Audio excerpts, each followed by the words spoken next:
Kaixo nerea. Kaixo, Lander. Ongi etorri Txatxilipurdiko podcast berri batera. Hirugarrena du, ja. Ja. Goiaz bidi egiten, poliki. Ze polit, nahi. Gure asmoa izen da, Txatxilipurdi elkartearen inguruan egosten dien gaiak, hitzak emuan erabili, eta ona mai honetara ekartzea, hitzeiteko, eta patxadaz lantzeko. Ideia oso polit, ja. Bai. Eta gaurko honetan, dela denboratxo bat abiatu ginoan lanildo bat hartuko dugu, elkarte barruan hartu ginoena. Izen zala, harremanak, konstiente izan, harremanak zela gure eguneroko lanan oinarri nagusia, kontrolatu ginoan tresnak behar gino zela, harreman horrek alik eta osasuntxuenak eta sanuenak izateko. Eta bilatzen, topen ginoan komunikazio ezberditzakin, eta Nerea Mendizabalekin. Eta gaurko honetan, Nerea Mendizabal gonbidatu du. Esker, nadekin kontatzarren. Eta, ondo eruditzen bakatzu aurkezpenekin hasiko baz, Nerea. Eta ez dut zaitut aurkeztuko nik. Zein da Nerea Mendizabal? Bueno, deskurritzen nahi zen pertsona bat, hendik. Bai, eta horrela, aurkezpenetan, bai gustatzen zait, aurkeztea ikasten, jarraitzen detena, berezikinei apasionatziten gaietan, eta hau da, bai harremanak, bai komunikazioa, hasiera baten, gizarte hezkuntzakin, psikopedagogiakin, alderdi humanista hortan, zentra nintzen. Eta, hortik iritsi naiz, gaur egun egiten duten lan parte gehienea, bai gurasoekin, irakasleekin, formakuntzak, eta itzaldik, eta ikastarok, eta konpainamentuak egiten. Eta materialak sortzen, bai, ez? Horrek azkenean dedikazio edo implikazio bat eskartzulako. Eta gero, maila pertsonalian dare, gauza asko ez da. Ama, eta una, aizpak, niak, Oso ondo. Balaxen Nerea Mendizabal, gu Nerea Mendizabal esautu ginoan komunikazio esportitzan bitxartez izango zen. Hortan zabizelako, eta zure esan duzu bezala lanan zati handi bat komunikazio esportitzan bueltan, harremanen bueltan garatzen duzulako gaur egun. Zela, topo inzinoan zuen, komunikazio esportitzakin? Esaten hasi nahi zen bezala, bukatu nunean gizarte hezkuntza eta psikopedagogiak, amatasunan deia goizu izan nuanik, ez? Eta... Zuma durtekin, zer zian ama? 24 aurdun, 25 izan zen lehenengo semea. Eta... hor nahi nun baitare ez da, urte horiek dedikatzea, omen zaintza, eta hola. Eta bide batez, bai ordunaldiko prestaketa, eta lehendabiziko urte horietan, talde, paten parte hartzen nun, eta han, hasi ginen, masajeko aurrei ere, masajeak ematen, eta hortik anetira nu, aur masajeko ezitzaile initzan, eta elkarteko, aur masajeko elkarteko kongresu hauetako baten, goiz baten tailertxo bat jarri zuten komunikazioz bortitzekoa. Ni ordurako esnean ligan eta laktantzien dabar, eta hor aginen liburuak, komunikazioan, darlazioan, eta interes eta motivazio handian aukan, eta horiek lantzen, da jasian izan, baina tailer hori topau nunean, esan nun, hau da. Hemen dago dana, eta oso modu strukturatuan, ulertzeko errexian, eta horko tailer hori eintzan momentuan, han zeuden pertsonekin hasi nintzen kontaktuan jartzen, han bertan, eta, hemen Euskal Herrin, Espainian, ez zeon bat ere erresa, Espainian indikan ez zeon formatzaileik, komunikazioz bortitzekoak, bat zeon kasi Pilar de la Torre amaitze hartzeola, eta orduan arekin, ekarri nun Euskal Herrira, eta gero ni, hilero juten nintzen Madrilea urte askotan, formatzea, eta urte askotan blokeauta egon da, komunikazioz bortitzeko zertifikazio prozesuei blokeauta egon da, baina desblokeau zanean, nik ibilbide luzean okaina, eta motz, askarri izan zen, ez? Alasen topo inzinoan beraz, eta alasen gero, bihurtu zinan aditu komunikazio esportitzan, aritu. Aditu itzorrek ez, bai, aditu deitzen baldin badio, hortan, ez da, sakonduetelako, eta hortan nabilelako, eta jarritzelako, bai. Eta liberian, batzutan, ez, aditu hitzoiek, esperto eta adituak, emateu ja, ez, gehala, eta horretik zizu, nio indikan ikasten jarraitzet, eta bendikan ere zailtasun eta gabezikin, ez, baita. Bueno, esan dut, guk hartu ginela kontzientzia, ostras, gure lanean, gure eguneko lanean, aurrekin, nerabeekin, baina baita gure artean, baita udaleko teknikari, udal aurrezkariekin, basoko gula harremanak, eta harreman askotan, gatazkatxoak ziela ere, eta askotan galduta sentitzea inala nola jokatu honen aurrian, ez? Gatazken kudaketan, edo harreman osasuntxu horrek zela sustatu zela egin. Galbezi hori bagain neukan, elkarte moduan esaten dute, pertsona moduan noski, dukitzen dugulako. Ez dakit gabezi hori, erugitxune hori, antzematen duzun jendartean badagola, ez? Harremanak osasuntxuak izateko, hori, falta jakula, tresna falta jakula. Interesantea da, jena izan galdera, eta, gustatzen zein nahi olakotan ebai, ez jutea erantzun bakar batea, ze ustez bestela ez deula errealitate guztia jasotzen, ez? Orduan, gustatzen zait ikustea jendartean edozeinek, norbanakoak eta baita elkartetan dare, gauza asko aigeala egiten ez bortizkeritik, bale? Bortizkeria ulertuta molesti, min edo distantzia eraikitzen duten edozein elementu, eta beraz ez bortizkeria gerturatzea edo zaintzea edo egiten digun beste edozein elementu. Ez da orduan, harremanetan, bortizkeritik urruti, ez bortizkerian barruan, gauza asko egiten ditugu modu naturalean, eta esfortzuik egin gabe, eta horra igea, ez da, norbestea eta interesatzen, eta laguntzen, eta askoa botatzen, eta goxu hitz egiten, eta galdetzen, eskatzen, hori danok egiten dugu, ez? Baina baldintza favorableak eduki behar ditugu, ez da, hori gertatzeko. Eta liberian, gure ez gaudenean, gure honenean, presiopean gau baldin gaude, besteak errexaz baldin badigu jartzen, eta gero, gehitzen maizkilo, gutako bakoitzak dauzkaun, zauri, patroi, izaeran parte dauzkaun horiek, noski, harremanetan eta elkartetan eta lanbidean, eta harremantzen nahi gehan momentuan, noski, hartetzen zaizkigula bortizkeria deitzen dion jarrera, jokaera, asko baitare. Ulertu aldo bordizkeria zerbait fisiko bezala, ez? Edo jarrera oso bortitza dauzko gurean, ez? Bata bestiakin. Baina hori bai ikasi dugu zurekin bai, ez? Bordizkeria edo bortitz izatea edo violento izatea ez dela horren beste haien nabaria dien jarrerak, ez? Hoi da. Nik, hau ja, maia pertsonalean, ez? Komunikazioz bortitzakin topoin unian, ni pentsatzen uni ez nintzala bortitza.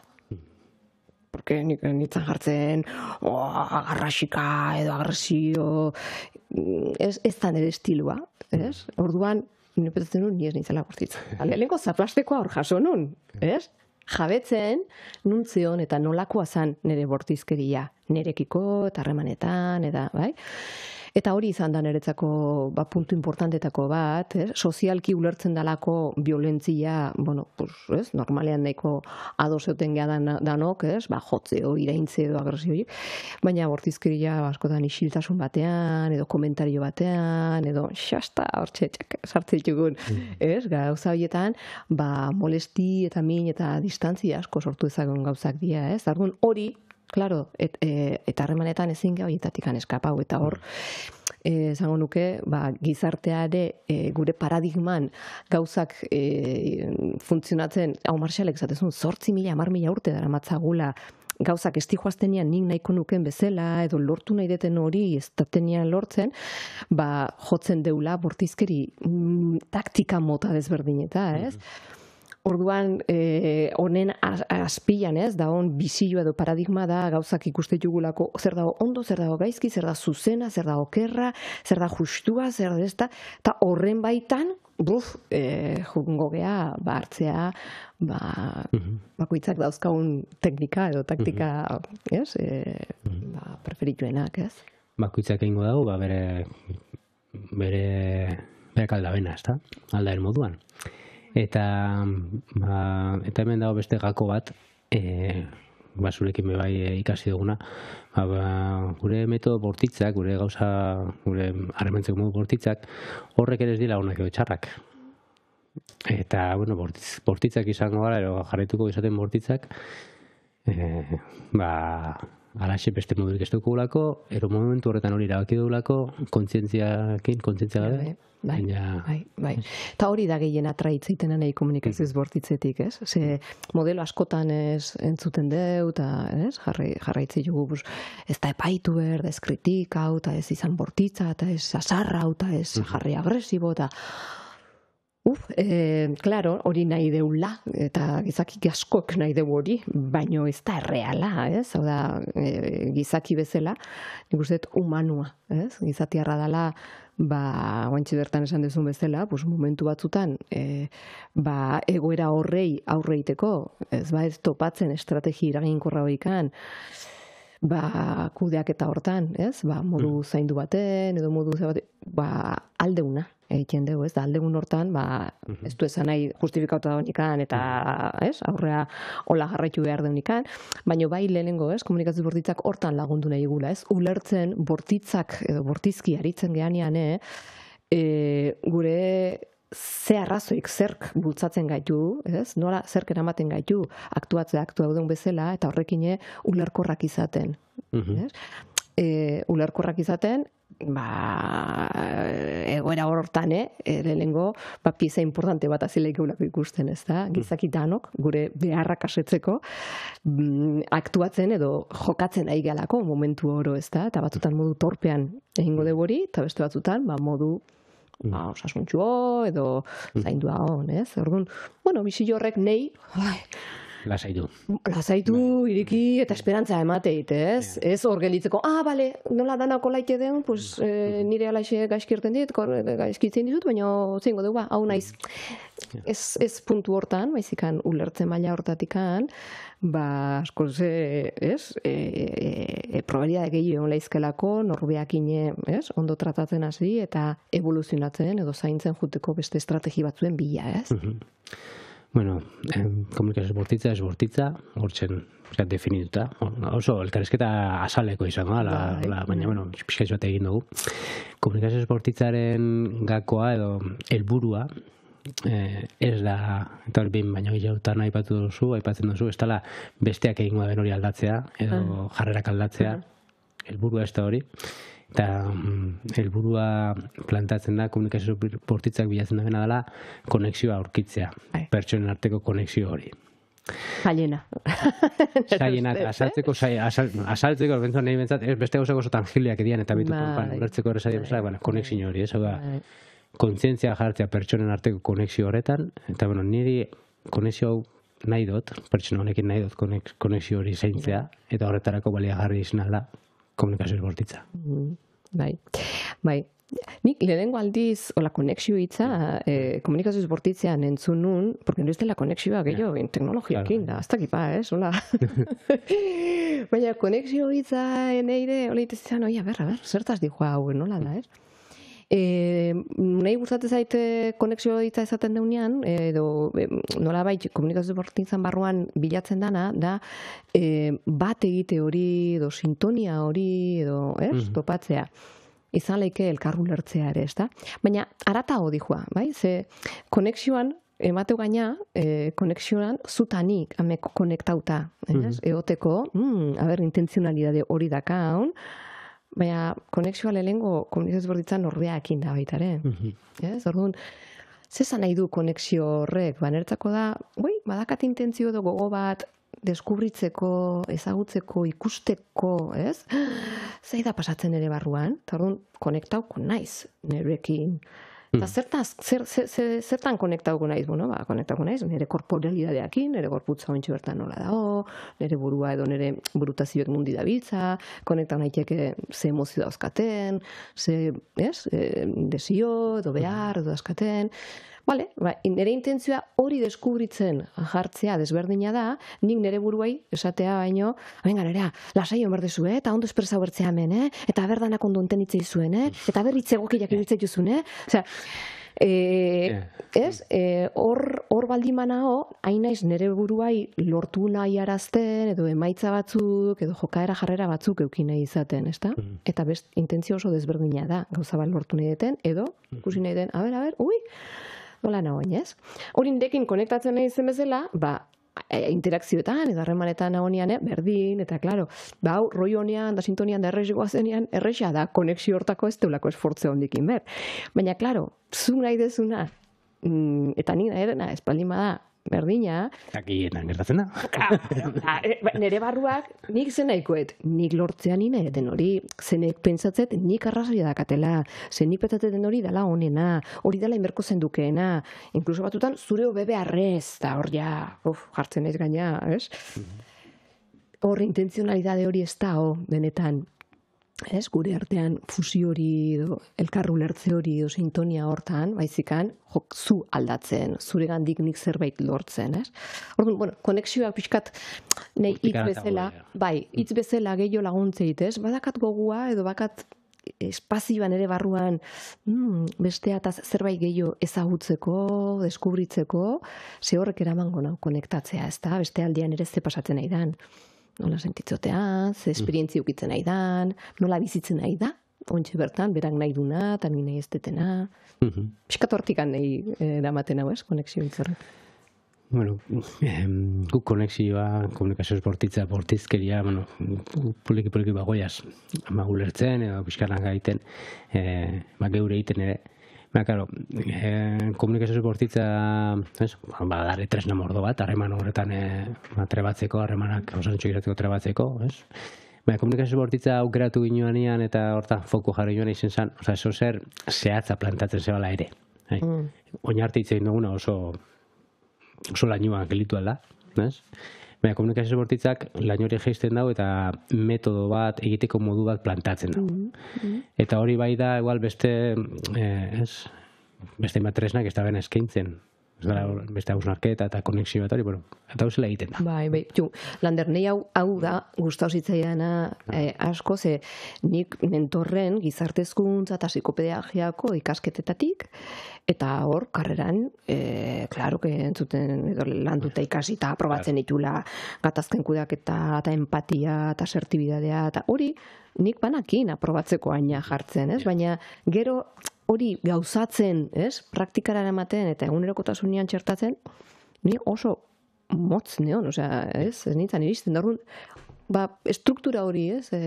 Sinpletasun hori irakurtzeak orduan zatzula, ala, bera, zer rex, ez? Ikustean, edo horrek asko lagundu zin, ez? Eta leheno esan deun galderekin, esan dizu, bai, oinartekoan haiginean pixkat abstrakto, edo, ez, maila goragoko baten, eta oin hanka jartzen laguntzen diu, ez, struktura konkretu horrekin. Baina beraz importantea konexioarekin esan deuna, porque konexio hori autentikoa, benetakoa, intentzionalidadea hortan ez dakatenean, oain, izin laikeu, gauza konkretu hortaz, eta modeloak eskaintzen digun pauso edo elementu hietaz, hori, konexio hori benetan autentikoa ez baldin bada, oso gauza mekanikoa, hotza, artifiziala, zuerta olaike, eta horrek, ointik eta gehiago urrutiratze gaitu. Justamente, komunikazioz bortitzen helburua konexioa danean da, alik eta kalidade konexio altuena sortzea, ez? Eta hitzak, ordu nola hitz egiten mait, eta hola esaten maiot, oso artifiziala edo ditu daitek, ez da? Inkluso helburua baldin bada hasieratik, ez nik gare egiten, ez komunikazio bortitzaren helburuak, baizik eta beste zerbait, ez? Nire bestea aldatu nahian. Manipulazioan ere, tresna erabilia dugu manipulatzeko. Claro, oso erresa jartzigu. Bai, oso erresa jartzigu, eta niretzako hori da baita, zintzotasunez, ez da, nahi deunean, revisatzen, ni behintzat behin da berriz, revisa bernaiz, nondik hain naiz? Itzak oin oso ondo dakit, hola eta hola, esaten, ez? Baina hitzoiek zertaz daude jantzita, bale? Bueno, orduan, konexioan lortu nahi dugunean pertsona batekin, gure buruakin, konexioari albidetu nahi dugunean, edo nahi dugunean bidea egin horretan, komunikazio bortitzak urratxo batzuk eskaintzen duzku. Eta ondo iritzen jatzu, urratxo horrek repasoko. Venga, bion artean jongo geha. Bai. Lehenengo... Nik esango nuke urratxak jarri ditzazkegula orden baten, baina ez dela importantea orden hori. Marxalek ematetu, fokoa ze elementutan jarri nahi deu atentzioa, eta horietako bat izan daiteke, gertaerak edo, ez? Adibide bat jarri aldugu. Bai. Ze adibide. Egoera bat. Bueno, hau seme-alabekin askotan gertatzen zaigu, baina nik harreman pertsonaletan helduekin gertatzen zait. Elkartzen gehala lagun artean, edo etxean famili baskari edo baten gaude, eta, mira, ontsi bertan hundakaun mobila! Eta oin, hortxe geldi genitun, ze hemen oso, mintutzen dituta gaude, eta, baina ze bat aliz gertatzen zaigu, gaudela, eta klink, eta klank, eta, inkluso ez, bueno, bakoitza pixkat gure aira gaudelako, izikan, inkluso, konversazio bat, ai, Marshall, ai, txoin, a ber, ze urtetan koan zan, osesateu, eta berriz ja, hemen dago, ez da, interferentzia hoi itxen. Bueno. Olako gara bat, eta gara horrean pertsona bat asarretu alda, deseo oso senti balda. Bai. Egoera hori jarriko dugu irutzen majatzen. Vale. Eta komunikazio bortitzaren urratxo horiek, lehenengo urratxa astatuko duguna izango da, behaketa. Bai. Behaketa objektiboa. Vale. Claro. Zor, behaketan ere egin laikeu modu subjetiboan edo objektiboan. Vale? Eta hauek diferentziatzen ikastea importantea da. Ze batutan ez gehiago hartzen. Vale? Imaginau, mugikorra hartzen dezula, eta niz dizut, ostia, Lander, zer respetu falta da hori? Eta, azte naiz kontatzen, ze pasada bat? Eske, kristo respetu falta eukidu Landerrek, porque ginen, isketan, eta bat, mobil hartzeu, eta hor jarri da bere, eta ni esplikatzen nahi nintzen, eta hori ez da iten.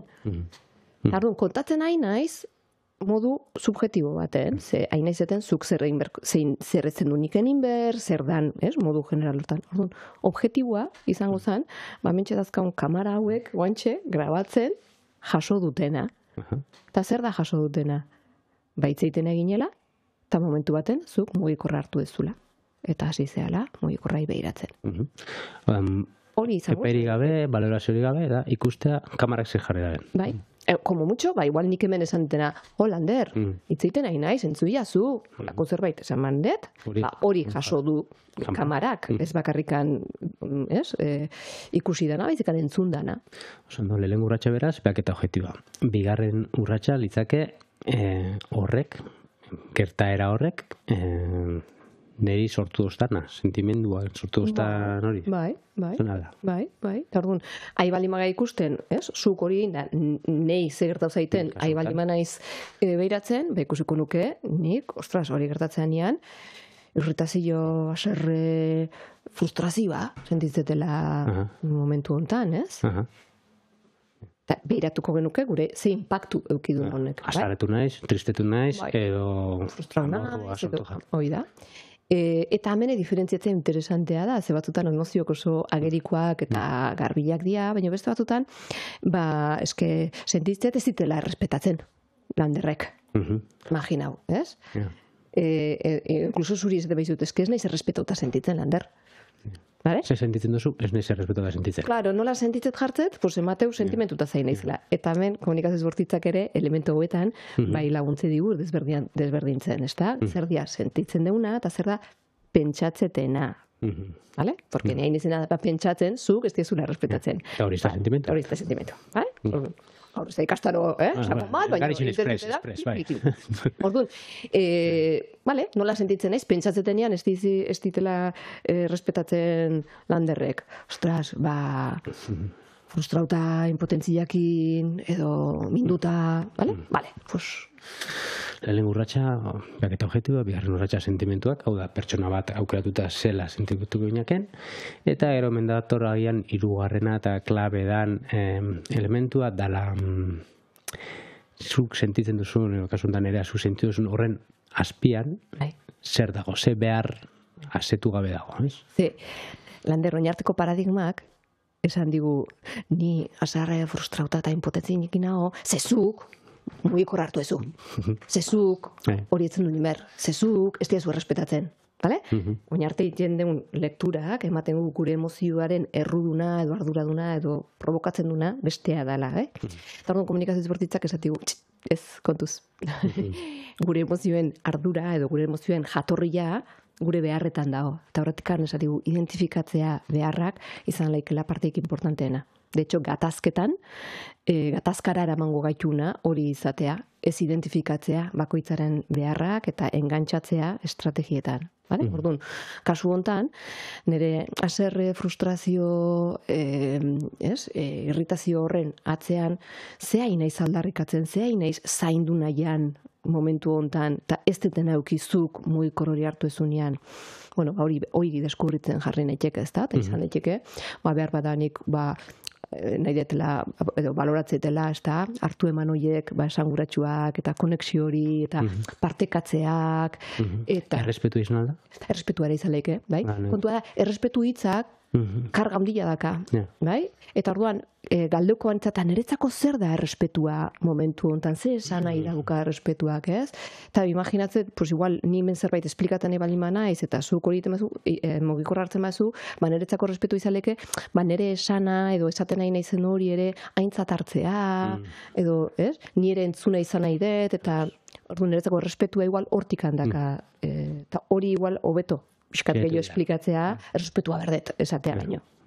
Bueno, beraz, behatzen du, objetiboki, gertatuan horrek gure barruan sortu dozkun sentimentuak edo antzematen du, kasuntan pertsona batena, nera zuria, eta sentimentu horren azpian daren azetu gabeko beharrak zintzu dira identifikatzen ditu. Bai, eta behar horiek balore bezala ere izan daiteke, bale? Behar hitzak ere nik komunikazioz bortitzan lehenengo alizora entzuten unean, beharrak, zer dira beharrak, ez? Beharrak, baloreak, anelo bezala, ez? Jartzen ditugun gauzak dira, eta gaina gizaki guztiok konpartitzen ditugunak. Hor ja, urrats batzuk ja emanak ditugu. Ulertu dugu egoera. Pero gure, kasu honetan ez, nera zure egoera, ulertu dugu. Eta azkenengo urratsa izango litzake, bale. Eta horren aurrean zer. Eta horren aurrean zer, zeuen ja pasako gineke laugarren elementua da, eskaerak edo ekintza konkretuak. Ze beharretan, normalean, nahaztutzitugu beharrak estrategiekin, laugarren elementu honekin, bale? Eta nik beharretena da, nire sana aintzat hartzea edo konpartitzen nahi ganean, bale?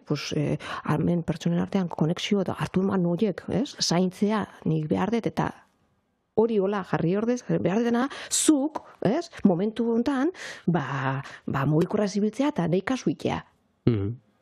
Behar dut esan dut berrize, baina ez da beharra, porque zure pertsona, hain naiz, zuk inberko zendukena sartzen hain naiz, orduan, laugarren elementuan ja bai, eskaerak edo ekintzakin nahi tugunean, oain bai sartuko dugu, ze modu konkretutan, nei gustauko litzeak, nire behar horiek, hartu hemen hauetan, konexio hori edo elkarri, hemen hartzea, nola nahiko nuken, da orduan zaun nuke, ostras, 5 minutu, ordu erdia hontan egoeanean gustauko litzeak, disfrutatzea, hemen gauzak partekatzen, eta posible dezu, medukora ustea momentuz, eta 5 minutu hauek nahi eskaintzea. Hori izango litzake, modu ortopediko da gelitu alda askotan, baina urrats guztiak ere, mana bota litu, baitu, mengen dela, zela izango litzake, zuk zela ingo zinuke hori beak eta sentimentuak, beharrak eta eskaera, dana, ze zaliko zinuke?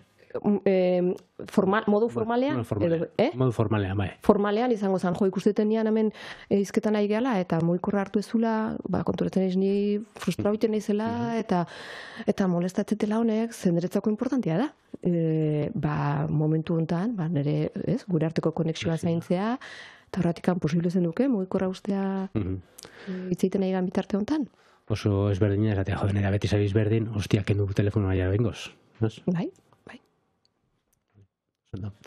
Eta haure, esan dut, modu formala, eta gustatzen zaitu bain haure desberdintzea, ze izaleke modu formala eta informala. Eta informala ere, depende, zeinekin hau, ze kontestutan hau, eta ordenal daulaiket, eta, horre, ja, bakoitzak gure jerga edo gure estiloak topatzea ere importantea da baita. Bueno, lauratxak kontauta, espres eta minikastaro askar baten. Claro, kontu da, olako egoerak egunean ziar duzkula pertsona bezala, ezitzaile bezala, guraso bezala, bikoteekin, lagunekin, ez? Etengabe dukula ditzakiak, nolako komunikazio bortitzan trebatzeko. Claro, honek denbora eskatzen dugu eta kontzientziak eskatzen dugu bai. Horregatik guk egin joanean auto kolektibo egin joanean Txetxilpurdi elkartean, guazen tresnak eskatzea, eta bakoitzak egin beharko dau, bere egunerokoan aukeratu non hasiko dan erabiltzen, da non hasiko dan ikasten, da non hasiko dan begiratzen hau. Oso pertsonala dan kontua da ere, ez? Bai, pertsonala eta esan duzu bezala, eta zuen kasuan, egin duzuen autoa bezala, kolektiboa ere. Izena da. Bai, nik uste laguntzeula baita ere, kolektibotasunea ematea, baina batzutan kolektiboan edo, lan esparruan edo gauden zen, bestea ez da oprest, eta orduan, claro, importanteena, gure izango zen ez. Kasu honetan, erabili deun ejempluan izango zen ni neu, bai? Baina nik hau neria argitzetenean, interesantea da baita ere ikustea, hau da nahi paezatzen nahi zaitena, eta guain, espazio badakat edo disponibilidad badakat baita ere bestea ize pasatzen nahi zaion ikusteko? Zelander mobil hartu bazu, zeozatik hartu bezu baita ere, zeo zer gertatzen zitzaizun, beraz hori ere lau urrats berdinekin eukiko genduke ikustea empatia deitzeala. Lehen oin detena, eta esan deun formalean espresatzea dakaten hori asertibidadea izango zen, eta bestea, guain, nahi hau pasatzen zait, baino, eta bestea da, empatia deitze dion hortan, Marshallek ere lau elementu berdinekin laguntzigu, ez da, ikusten, ostras, mugi hartzen ez denean, igual, zeuze urgente dakazu, edo igual, konversazioa, aspermen edo nekatxu egiten nahi zaizu, eta igual nahi zu pixkat, ez dakit, ze pasatzen nahi da, olako zerbait gertatzen nahi zaizu, gustako litzaizuke tal, hau bestea. Empatian, importantea baita ere bestaldeko hori ikustea, eta guen izan dezuna kolektibotasun hortan, ez da, pertsonalki gertatzen zaitena, nik laiket nahi gertatzen nahi zaitena, eta zuri gertatzen nahi zaizuna. Kolektiboan edo bestalderdia ez da honean, gai hauetan sartzeko, edo profundizatzeko, edo ez daulako, horre, ni neu pertsonalki badakat alderdi hori, lantzeko edo ikusteko, porque batzutan jartzeko, eske bestiak ez bau nahi, nik hemen ezin dut zerrein, bestiak ez bau itzein nahi, nik ezin dut bestiak itzein, bestiak nahi izango beharko balu bezala, edo bestiak ez bortizki etorri beharko balu bezala, nike komunikazio ez bortitza aplikatzeko. Eta hori ez da hoian ere esku, ez da, orduan, uste parte importante badala, esan dezuna, norbanakoak indezakeguna, kolektiboan ere indezakeguna, baina kolektiboa edo besteak ez badaude ontarako, oindikan, guk jarraitu ezakegu, besteai nola behiratu nahi diogun, ez da honean prest. Entzutze empatiko hori, aplikatu aldugu, ero jarri aldugu martxan, ez? Hoi da. Gure esku dago. Hoi da. Vale, adierazpen zintzoa, entzute empatikoa, askar baten, kontuta lagurratxak, espres. Aipatu duzu behin baina elkarrezketa honetan, Marshall Rosenberg. Marshall Rosenberg izen zen, hau egituratu zeban, edo ekarri zeban pertsona. Eta, behin baino gehiagotan, erreferentzia iten jatuzuk Marshalli. Eta Marshallek basokan badauka liburu bat, komunikazio esbortitza, bizizkuntza bat, entzun dutzu gola behin baina dela komunikazio esbortitzaren Biblia. Niretzat, Biblia, zela konsideratzenik, bai.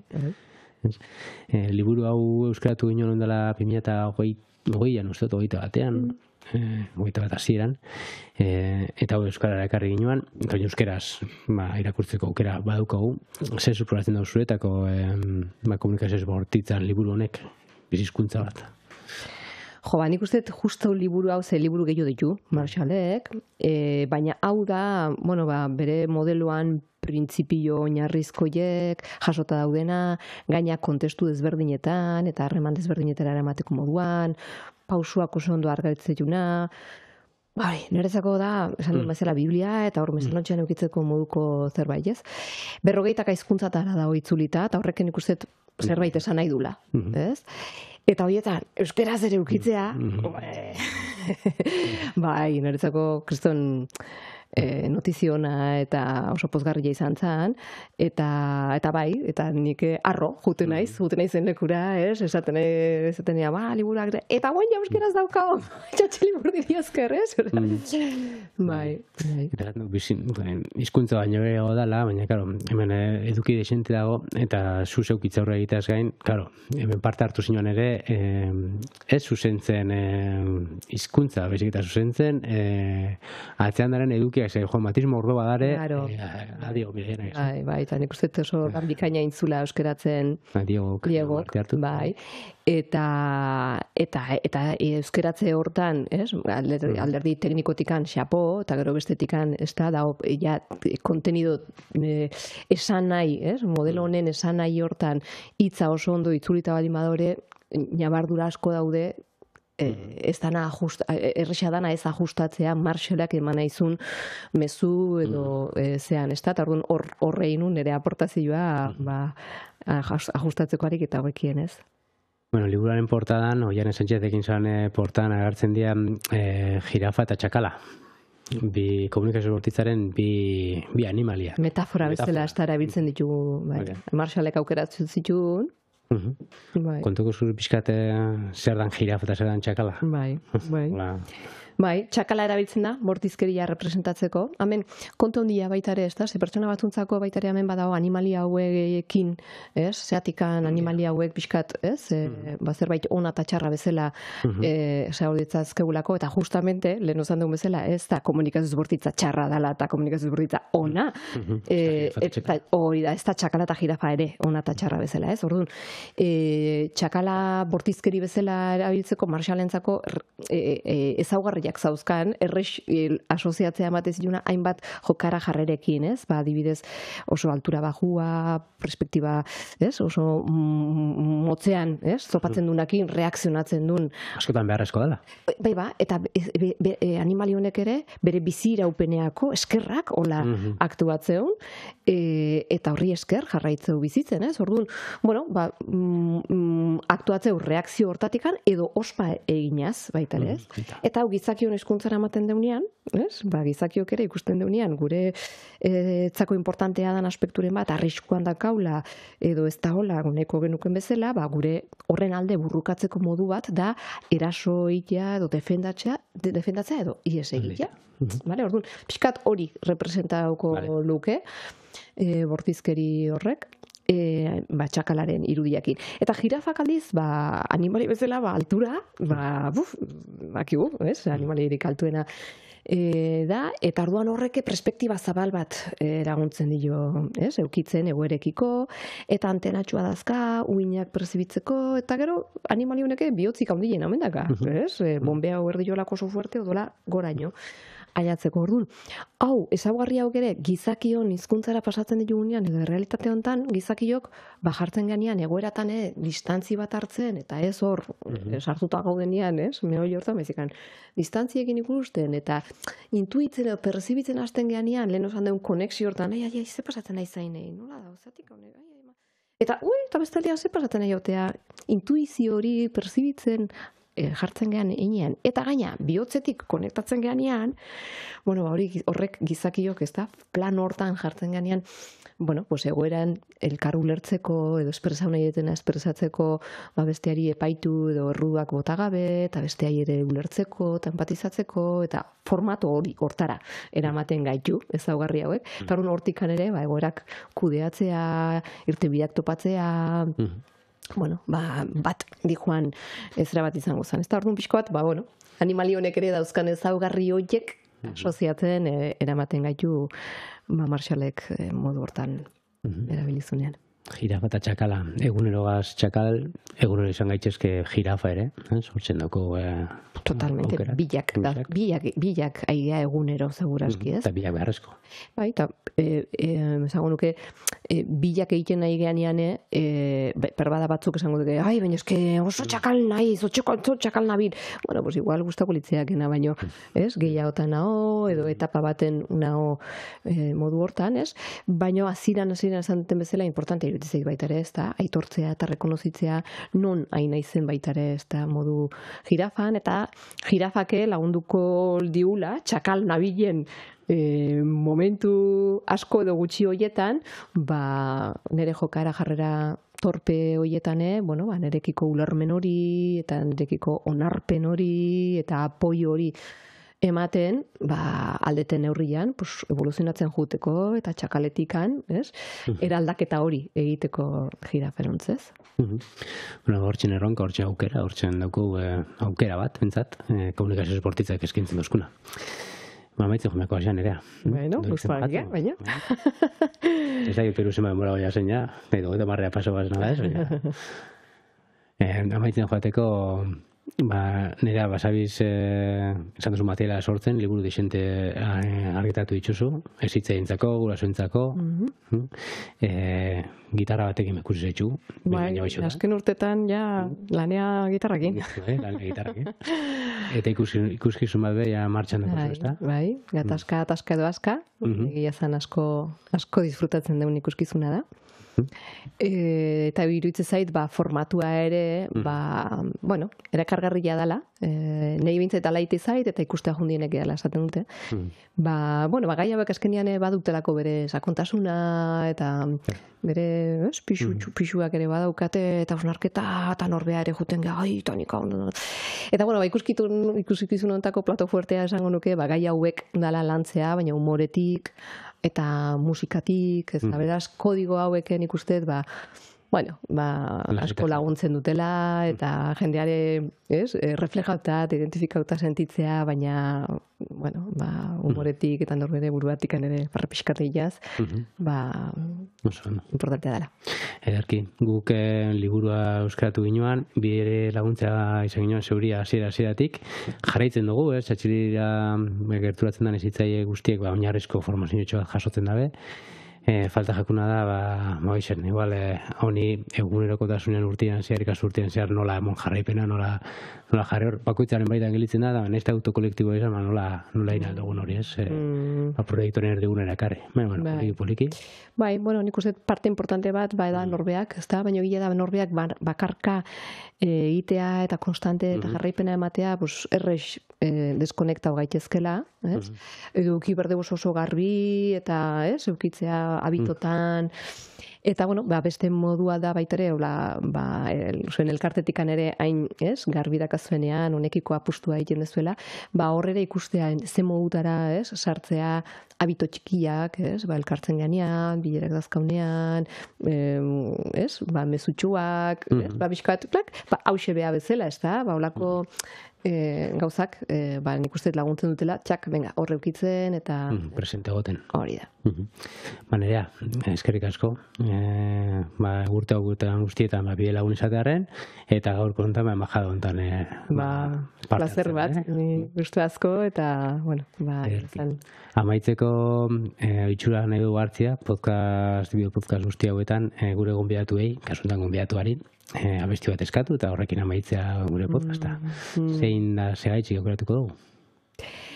Bera, abesti bat bada asko markatu ziana, lastana, latzenena, gustuko zitzaian, eta gaina gitarrakin ikasi nun, eta disfrutatzen un asko abesten, abesti hori. Baina gero, momentu puntual baten, lanketa baten sartutan eonian, lanketa hortan, nola batean abesti hori jarri zan, eta nahi beste buelta bat eman zian, esan nahi edo nik ere bizi nun esperientzi konkretu hortan abesti horrekin, eta orduan horrek ja markauzian asko, bale? Eta beraz, abesti honi badiot, alako takit, kutxuna bet, bai. Ederki, banduritzen majatzu, honek ere maituko dugu, eskerrik asko, eta elkar ikusiko dugu. Mi esker zuei ere, eskerrik asko, Lander.